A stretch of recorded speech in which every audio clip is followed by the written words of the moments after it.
Attention! Welcome to this journey through one of the most disturbing cases recorded in Mobile, Alabama history. Before we begin, I invite you to leave in the comments where you're watching from and the exact time you're listening to this narration. We're interested to know how far these documented accounts reach and at what times of day or night. In 1841, Mobile was a city built on cotton and silence. The port hummed with the business of bondage, where human cargo moved like any other commodity through the docks that stretched along the Mobile River. But in the heart of the old French Quarter, on a street that would later be forgotten by municipal records, stood a house that held secrets darker than the institution that built it. The Dupree Mansion occupied nearly half a city block, its 3 stories rising like a monument to prosperity earned through suffering.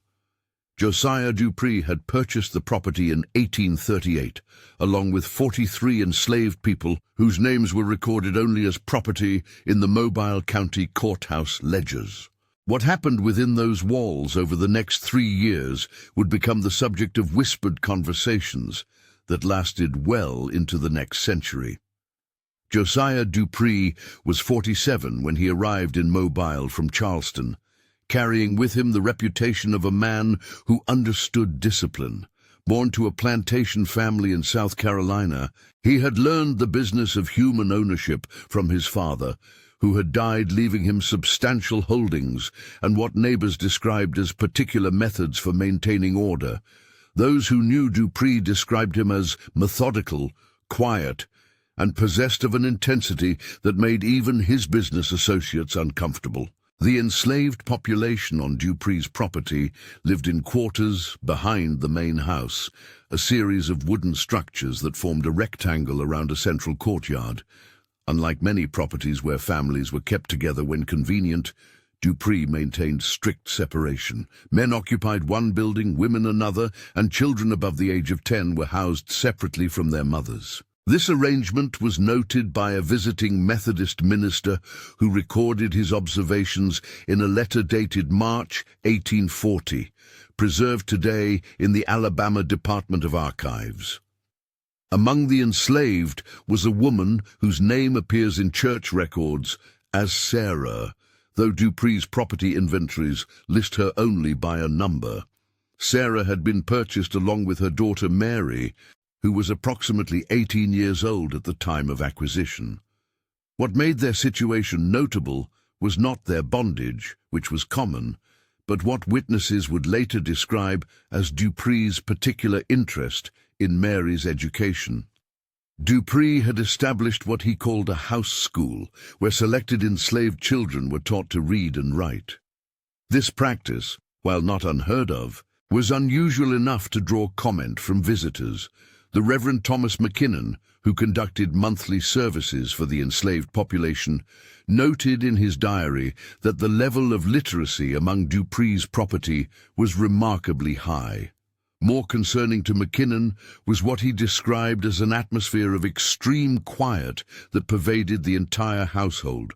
The Reverend's observations, preserved in the McKinnon family papers at the University of Alabama, describes Sunday services where not a single child spoke above a whisper, where adults sat with their hands folded and their eyes fixed on the ground. Even during hymns, the singing was so subdued that McKinnon often had to strain to hear the melody. When he inquired about this unusual behavior, he was told simply that Mr. Dupree preferred quiet. By the spring of 1841, subtle changes had begun to manifest within the household. These changes were first documented by Dr. Edmund Cartwright, who served as the family physician. Cartwright's medical journal, discovered in 1962 during the demolition of his former office building, contains entries that paint a troubling picture of the Dupree property. In April of 1841, Cartwright was called to treat what Dupree described as a fever affecting several of the enslaved population. Upon examination, the doctor found no evidence of illness. Instead, he noted that the individuals in question appeared to be suffering from what he termed nervous exhaustion. They were extremely thin, Despite adequate food supplies being visible in the quarters, more puzzling, they seemed unable to maintain eye contact and spoke only when directly questioned. Cartwright's journal entry for April 23rd reads, "Called again to Dupree House, found conditions unchanged. Subjects exhibit signs of severe melancholia, though cause remains unclear. Dupree insists they are malingering, but observed trembling suggests otherwise. Recommended rest and increased nutrition, though suspect something beyond my medical understanding affects this household." The doctor's suspicions appeared to be confirmed when he was summoned again in early May. This time, he was asked to examine Mary, Sarah's daughter, who had reportedly collapsed during her morning duties. Cartwright found the young woman conscious but unable or unwilling to speak. Her mother, Sarah, sat beside her in what the doctor described as a state of rigid alertness, as if listening for sounds that others could not hear. It was during this visit that Cartwright noted something that would later prove significant. In his journal he wrote, "Observed marks upon the girl's wrists, consistent with binding." When questioned, Dupree explained this as necessary restraint during what he termed educational sessions. The explanation satisfied legal requirements, but left me deeply troubled. The girl's eyes held a quality I have seen only in soldiers returned from war. What these educational sessions entailed would not become clear until much later, when a partial record was discovered among Dupree's personal papers. The document, written in Dupree's precise handwriting, outlined what he called experimental methods for enhancing learning capability among his property. The methods involved periods of isolation, sleep deprivation, and what he described as controlled stress application designed to increase mental acuity. The spring of 1841 brought an increase in what neighbors described as unusual sounds emanating from the Dupree property during nighttime hours. Mrs. Helena Whitmore, whose house stood adjacent to the Dupree mansion, mentioned in a letter to her sister in Charleston that she had begun sleeping with her windows closed despite the warm weather. She wrote, "The sounds are not loud, but they carry a quality that disturbs the sleep. It is not crying exactly, but something more like the noise a wounded animal makes when it knows it cannot escape." These nocturnal disturbances were corroborated by other neighbors. Though few were willing to speak openly about their concerns, the culture of Mobile in 1841 did not encourage interference in how a man managed his property, regardless of the nature of that property.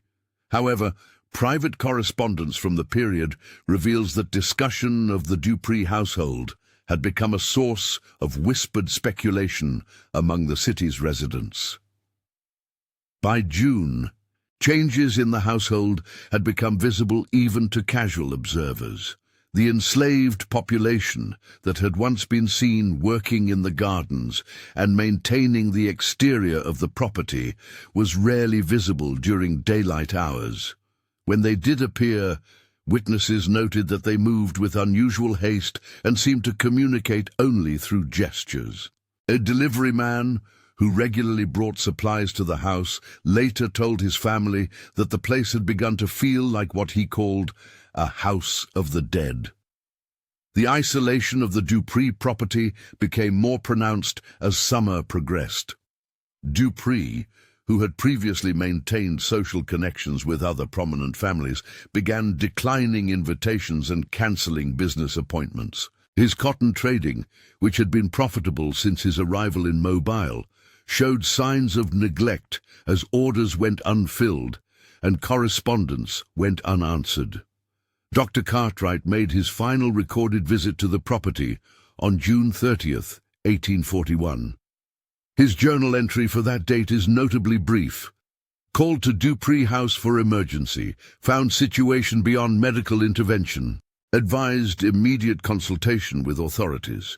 Dupree refused, will not return to this property unless compelled by law. What emergency prompted this final visit remained unclear for over a century, until a letter was discovered in 1964 among papers donated to the Mobile Historic Society. The letter, written by Cartwright to his brother in Montgomery, provides additional context. I have witnessed something that challenges my understanding of human nature. The girl, Mary, was found in a state that defies medical explanation.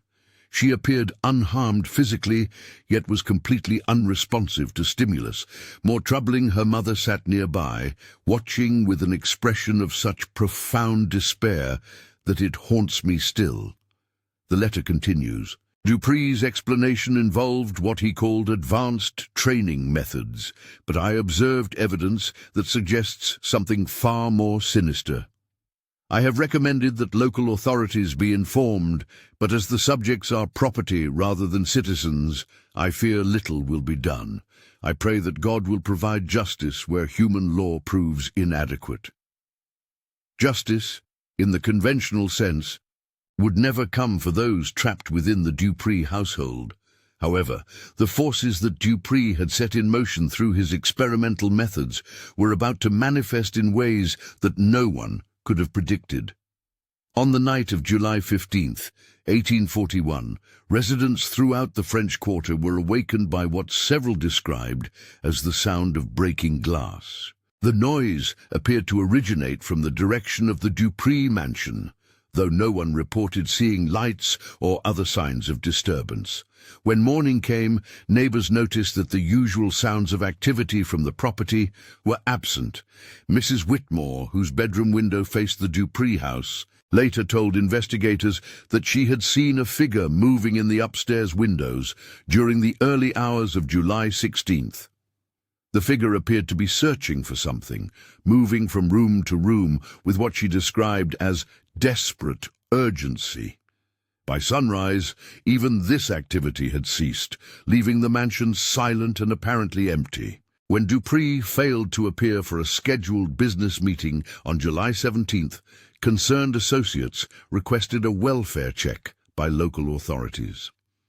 Constable William Harrison, accompanied by 2 deputies, arrived at the mansion to find the front door standing open. Their subsequent report, filed with the Mobile County Sheriff's Office, described a scene that defied immediate explanation. The interior of the house appeared to have been systematically emptied. Furniture remained in place, but personal belongings, documents, and anything of portable value had been removed. More puzzling, the slave quarters behind the main house were similarly empty, with no sign of struggle or hasty departure. Beds remained made, and cooking utensils sat clean and arranged, as if the occupants had simply vanished. Harrison's report noted one particularly disturbing detail. In the room that had served as Dupree's study, investigators found what appeared to be teaching materials scattered across the floor. These included charts showing human anatomy, notebooks filled with observations about behavior modification, and a collection of restraining devices whose purpose was not immediately clear to the investigating officers. Of greater concern was the discovery of a leather-bound journal written in what appeared to be multiple handwritings. The journal contained detailed records of what were described as educational experiments, including observations about the effects of various forms of psychological pressure on learning and compliance. While the journal's contents were never released to the public, references in subsequent legal documents suggest that its revelations were considered too disturbing for general knowledge. The search for Dupree and the missing enslaved population continued for several weeks, with notices placed in newspapers throughout Alabama and neighboring states. Descriptions of Dupree appeared in publications as far away as New Orleans and Charleston, but no confirmed sightings were ever reported. More mysteriously, despite the large number of missing persons involved, no evidence of their passage was discovered on any of the roads leading from Mobile.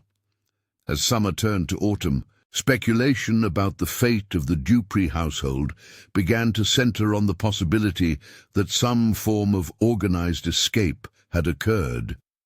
This theory was supported by the systematic nature of the disappearance and the apparent lack of violence at the scene. However, critics of this explanation pointed out that Dupree, as a white property owner, would have had no reason to flee and would have been unlikely to assist in the escape of his own property. Alternative theories emerged as investigators continued their search. Some suggested that Dupree had been murdered by his enslaved population, who had then fled to freedom in the north. Others proposed that outside abolitionists had somehow orchestrated the entire disappearance. None of these theories adequately explained the absence of physical evidence or witnesses to support them. The mystery deepened in October, when workers cleaning out the mansion's basement discovered a hidden room behind what appeared to be a solid stone wall. The room, approximately 10 feet square, contained evidence of recent occupation, including sleeping arrangements for multiple people, and what appeared to be teaching materials, similar to those found in Dupree's study upstairs. More troubling were markings on the walls that suggested the room had been used for purposes beyond simple confinement.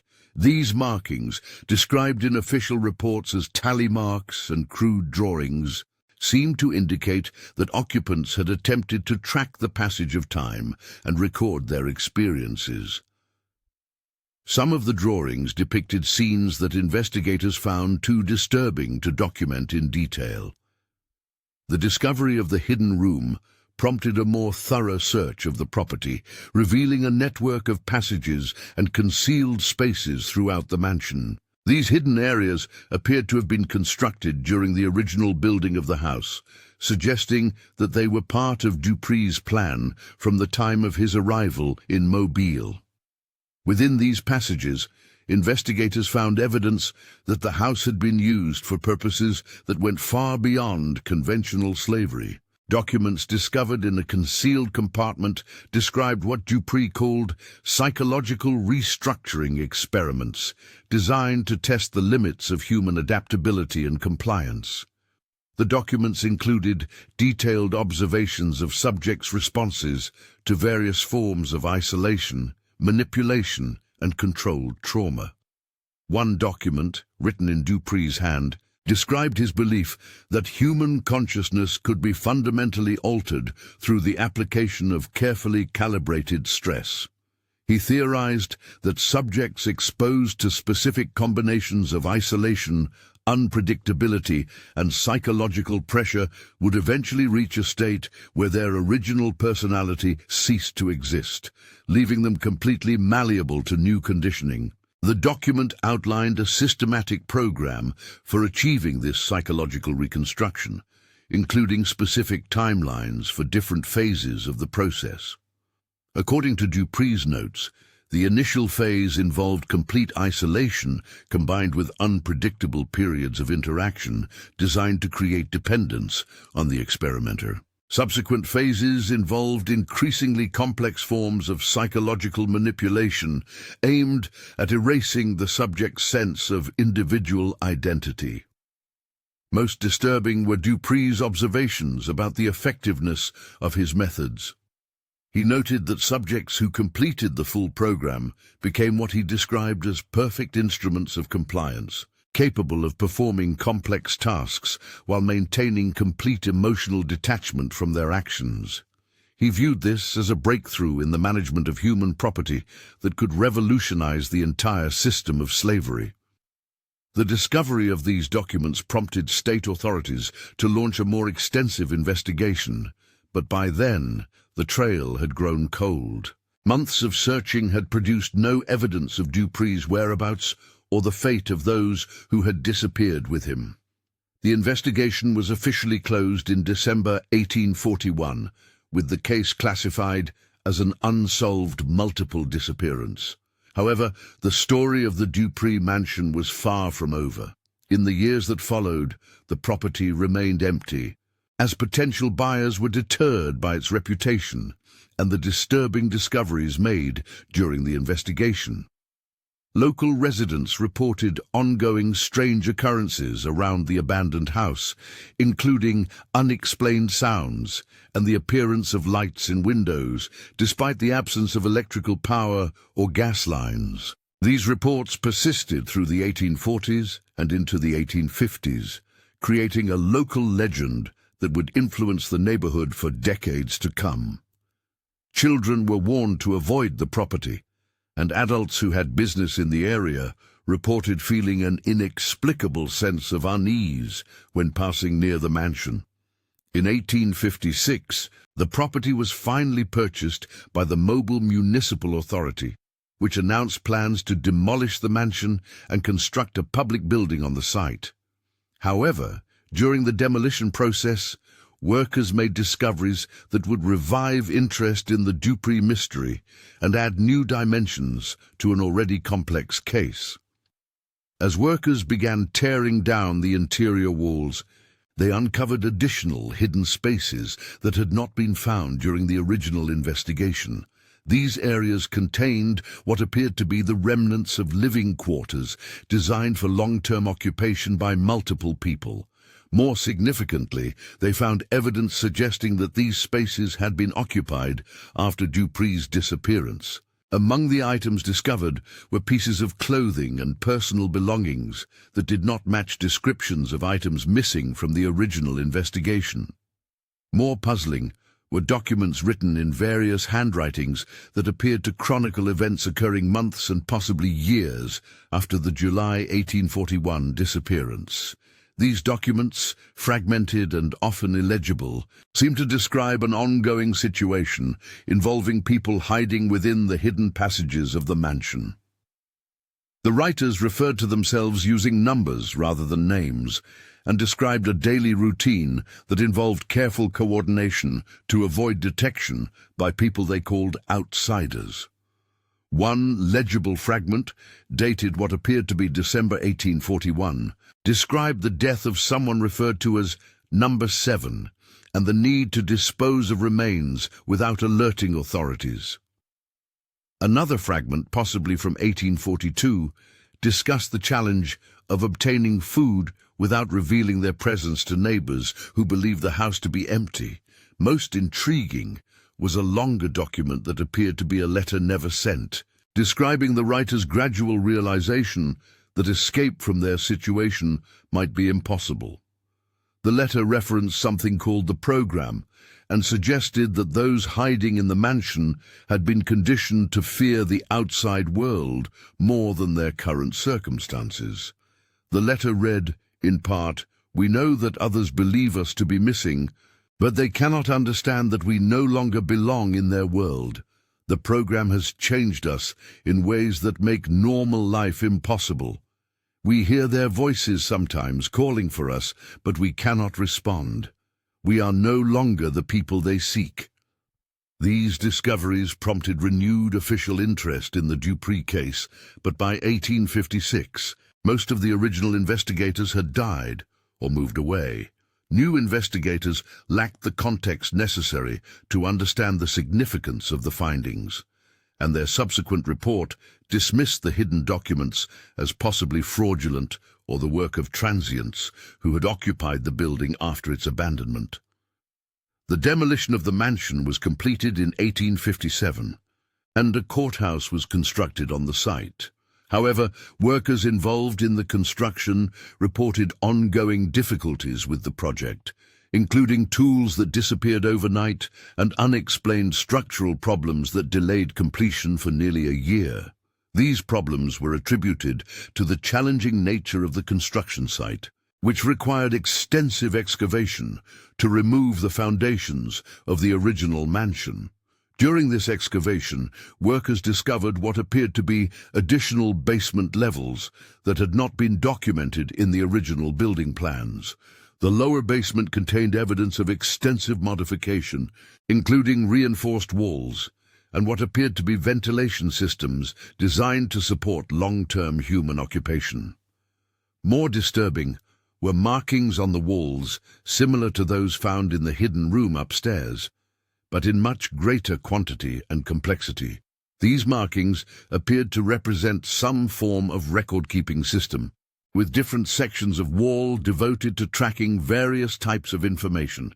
Some areas contained what appeared to be calendars, while others showed tallies that might have represented people, events, or activities.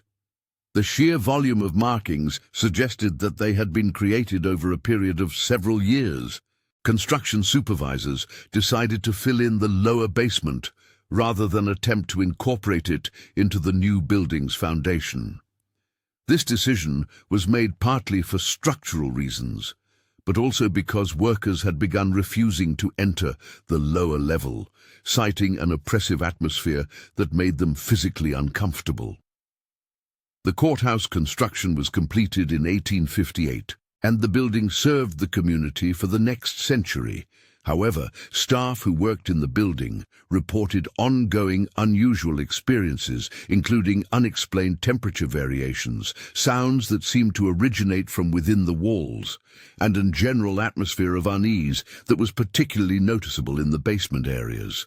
These reports were generally attributed to the building's construction on the site of the former mansion and the psychological impact of knowing about the disturbing history of the location. However, some incidents were difficult to explain through psychological factors alone. In 1873, a night watchman reported finding documents in the courthouse basement that appeared to be written in the same handwriting found during the mansion's demolition. The documents described ongoing activities involving people the writer referred to as survivors, and detailed what appeared to be a complex organizational structure existing beneath the courthouse. These documents were turned over to authorities, but no official investigation was conducted.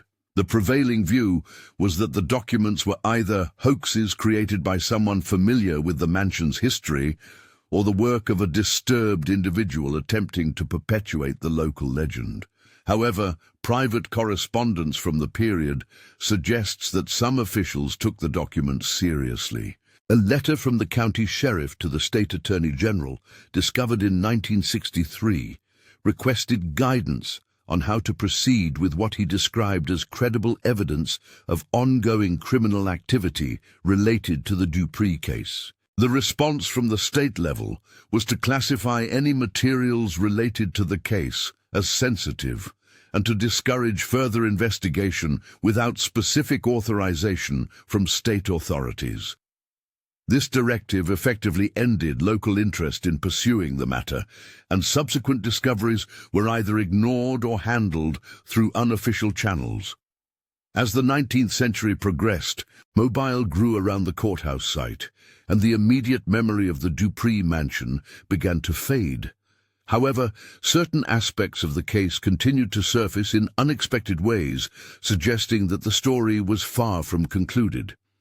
In 1892, during renovations to the courthouse basement, workers discovered a section of wall that appeared to have been recently constructed. Behind this wall was a small room containing what appeared to be living quarters for one person. The room contained personal belongings that suggested recent occupation, though no one was found in the space. Among the belongings was a journal written by someone who identified themselves only as a descendant of the disappeared. The journal described a community of people who had maintained their existence in hidden spaces beneath mobile for over 50 years, living according to principles established during what the writer called the original program. The journal suggested that the community had developed its own culture and organizational structure, completely separate from the outside world. Members were described as following strict rules about avoiding contact with outsiders and maintaining absolute secrecy about their existence. Most remarkably, the journal indicated that the community had grown over the decades through the recruitment of individuals who were believed to be suitable for their way of life. These recruits were described as people who had become disconnected from conventional society and were willing to embrace what the writer called a more honest form of existence. The journal was turned over to authorities, who conducted a limited investigation but found no evidence of the community described in the document.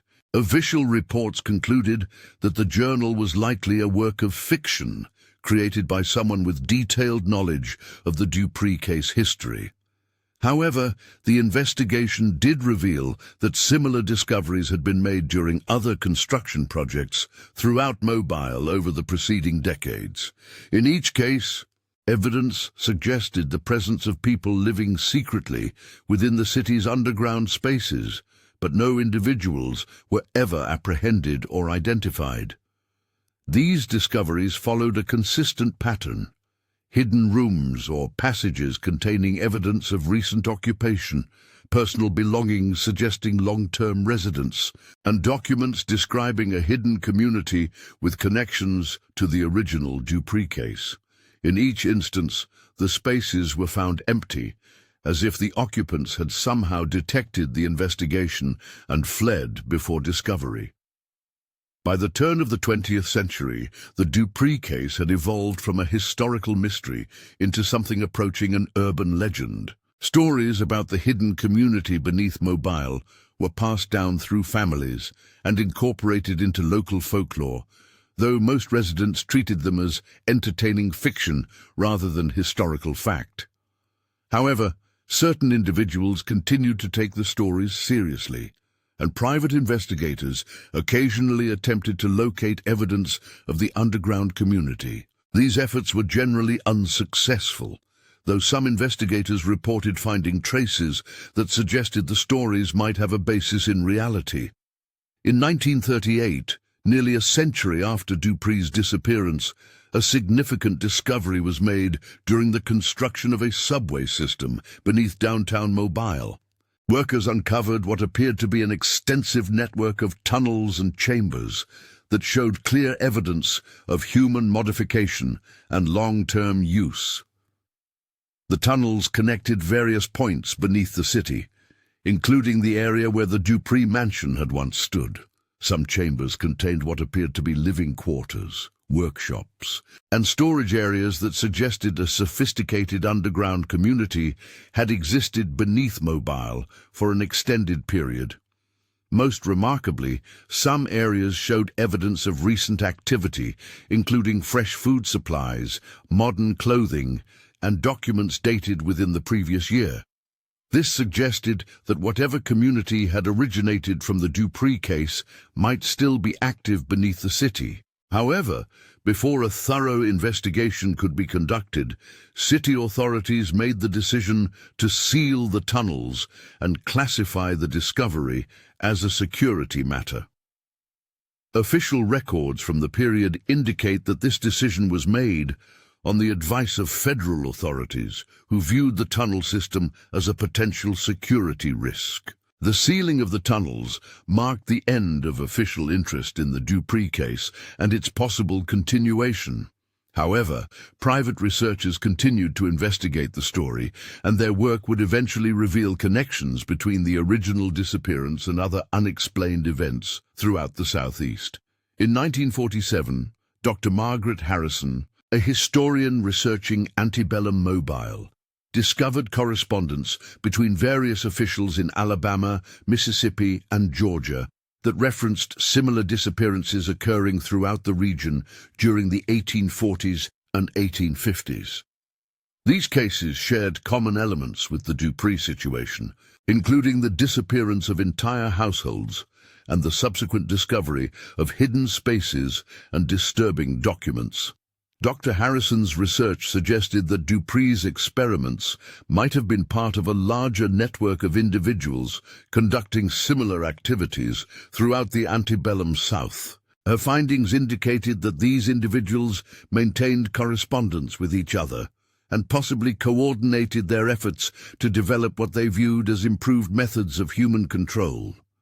However, Dr. Harrison's research was cut short when she disappeared in 1948 while conducting fieldwork in rural Alabama.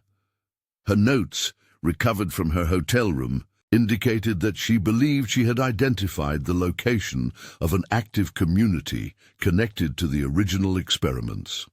The final entry in Dr. Harrison's research journal read, "Have made contact with individuals who claim direct knowledge of the original program. They have agreed to meet, but insist on absolute secrecy. I believe I am on the verge of understanding what really happened to the Dupree household, and why these communities have persisted for over a century." Dr. Harrison was never found, and her disappearance was officially classified as a missing person case that remains unsolved. However, her research notes were preserved and eventually deposited in academic archives, where they continue to provide the most comprehensive analysis of the Dupree case and its possible implications.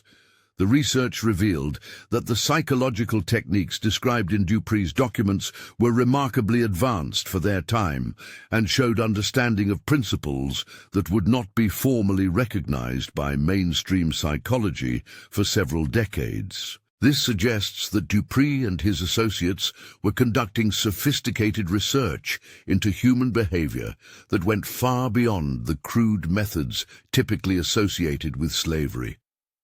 More significantly, the research indicated that the communities that emerged from these experiments had developed sustainable social structures that allowed them to persist indefinitely without contact with mainstream society. These communities appeared to have evolved their own cultural practices, economic systems, and methods of governance that were completely independent of external authority. Dr. Harrison's final theory, outlined in her notes, was that the Dupree case represented not just a historical curiosity, but evidence of an ongoing alternative society that had existed parallel to mainstream American culture for over a century. She believed that this society had grown and adapted over time, developing capabilities that might pose significant challenges to conventional authorities if they chose to reveal themselves. The implications of Dr. Harrison's research remain largely unexplored, as academic interest in the case declined following her disappearance. However, occasional reports continue to surface that suggest the story is far from concluded. In 1964, during urban renewal projects in Mobile, construction workers reported discovering additional tunnel systems and hidden chambers beneath various parts of the city.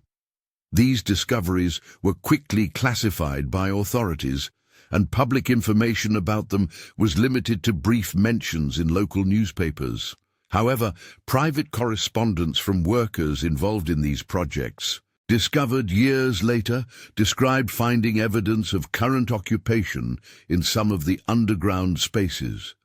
These accounts mentioned finding fresh supplies, modern equipment, and documents suggesting that an organized community continued to exist beneath the city. The workers also reported encountering individuals who appeared to be living in the underground spaces, but who immediately fled when discovered. These encounters were brief and occurred in poorly lit conditions, making detailed identification impossible. Most intriguingly, some workers reported that the individuals they encountered seemed to recognize the discovery and react as if they had been expecting it. Rather than appearing surprised or frightened, these individuals seemed to follow predetermined procedures for avoiding contact with outsiders. These reports were generally dismissed by authorities as the result of imagination or misinterpretation of encounters with homeless individuals using the underground spaces for shelter. However, the consistency of the accounts and the specific details described by multiple independent witnesses suggest that something more systematic was occurring. The final significant development in the case occurred in 1968, when a construction project near the original site of the Dupree mansion uncovered what appeared to be a deliberately buried cache of documents. These documents, preserved in waterproof containers, contained what appeared to be historical records maintained by the underground community over more than a century. The documents described the evolution of the community from its origins in Dupree's experiments, through its development into a self-sustaining society beneath Mobile. They outlined organizational structures, cultural practices, and long-term goals that suggested a level of sophistication far beyond what authorities had previously suspected. Most remarkably, the documents indicated that the community had maintained detailed records of the outside world and had developed sophisticated methods for monitoring social and political developments without revealing their existence. They appeared to view themselves as preserving important knowledge and capabilities that might be needed in future circumstances. However, before these documents could be thoroughly analyzed, they disappeared from official custody. The circumstances of their disappearance were never satisfactorily explained, and no copies were known to exist. This effectively ended the possibility of understanding the full scope of what had emerged from Dupree's original experiments. Today, more than a century and a quarter after Josiah Dupree's disappearance, the case remains officially unsolved. The various discoveries and investigations that followed have created a complex puzzle that defies simple explanation, leaving researchers and authorities with more questions than answers. What began as the disappearance of one man and his enslaved population has evolved into something far more complex, involving generations of hidden activity beneath one of America's major cities. The psychological techniques developed by Dupree appear to have created something unprecedented in American history, a completely separate society that has existed parallel to mainstream culture while remaining almost entirely invisible. The implications of this case extend far beyond historical curiosity. If Dr. Harrison's theories were correct, the Dupree experiments may have produced a form of social organization that challenges fundamental assumptions about human nature, social control, and the relationship between individual identity and community belonging. The techniques described in the surviving documents suggest methods of psychological modification that were remarkably advanced for their time and that may have implications for understanding human behavior that have never been fully explored by mainstream research. The apparent success of these techniques in creating lasting communities raises profound questions about the nature of human consciousness and social organization. Perhaps most disturbing is the possibility that similar experiments may have been conducted elsewhere, creating additional hidden communities that continue to exist beyond the awareness of conventional society. The network of correspondence discovered by Dr. Harrison suggests that Dupree's work was part of a larger project that may have had far-reaching consequences for American society. The persistence of reports about hidden communities beneath Mobile indicates that whatever Dupree set in motion in 1841 may continue to evolve and adapt to changing circumstances. The apparent ability of these communities to remain hidden while maintaining awareness of external developments suggests capabilities that go far beyond simple hiding or evasion. The case serves as a reminder that American history contains chapters that have never been fully revealed or understood. The institution of slavery created opportunities for experimentation and control that went far beyond conventional historical accounts, and the consequences of these experiments may continue to influence contemporary society in ways that are not immediately apparent. For those who lived through the terror of Dupree's experiments, justice was never achieved in any conventional sense. However, their experience appears to have given rise to something that has transcended its origins, creating forms of human organization and social interaction that exist outside the boundaries of recognized society. The sounds that Mrs. Whitmore heard from her bedroom window in 1841 have long since faded, but the echoes of what began in the Dupree mansion continue to resonate through the hidden spaces beneath Mobile. Whether those echoes represent a form of survival, evolution, or something entirely unprecedented remains one of American history's most disturbing unanswered questions. In the end, the case of Josiah Dupree and the disappeared of Mobile represents more than a historical mystery. It serves as evidence that beneath the surface of conventional history lie stories that challenge our understanding of human nature, social organization, and the hidden forces that have shaped American society.